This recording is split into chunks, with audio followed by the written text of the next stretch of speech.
तर मंडळी, साखर टाकून रव्याचा शिरा काय आपण नेहमीच बनवून खातो. म्हटलं आज जरा काहीतरी वेगळं म्हणजेच गूळ टाकून शिरा बनवूया. तर त्यासाठी एक कढई घेतलेली आहे, त्याच्यामध्ये 2 मोठे चमचे होईल इतकं तूप टाकलेलं आहे. तूप छान वितळून घ्यायचं. त्याच्यामध्ये काजू, बदाम आणि मनुके तळून घेतलेले आहेत मी. त्याच्यामध्येच 1 वाटी रवा टाकलेला आहे. तर रवा 5 ते 6 मिनिटं लालसर रंगावरती मध्यम गॅसवरती आपल्याला भाजून घ्यायचं. तर आपला रवा इथं भाजतच आहे. तोपर्यंत बाजूच्या गॅसवरती एक भांडं ठेवायचं आहे आणि 1 वाटी रव्यासाठी 3 वाटी पाणी आपल्याला या भांड्यामध्ये घ्यायचं आहे. त्याच्यामध्ये पाऊण वाटी गूळ टाकायचं आहे. तर जास्त गोड पाहिजे असेल तर गूळ थोडं जास्त वापरा. ह्याला थोडंसं ढवळायचं आहे आणि उकळी यायला ठेवून द्यायचं आहे. तर आपला रवासुद्धा छान भाजलेला आहे. गुळाच्या पाण्यालासुद्धा उकळी आलेली आहे.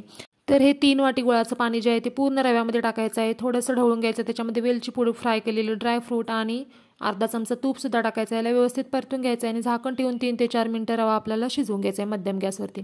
तर पाहू शकताय छान मऊ, चविष्ट आणि गुठळ्याविरहित आपला शिरा तयार आहे आणि तोही गुळाचा. चला तर मग नक्की रेसिपी ट्राय करा. खूप छान लागते आणि रेसिपी आवडल्यास चॅनलला सबस्क्राईबसुद्धा करा.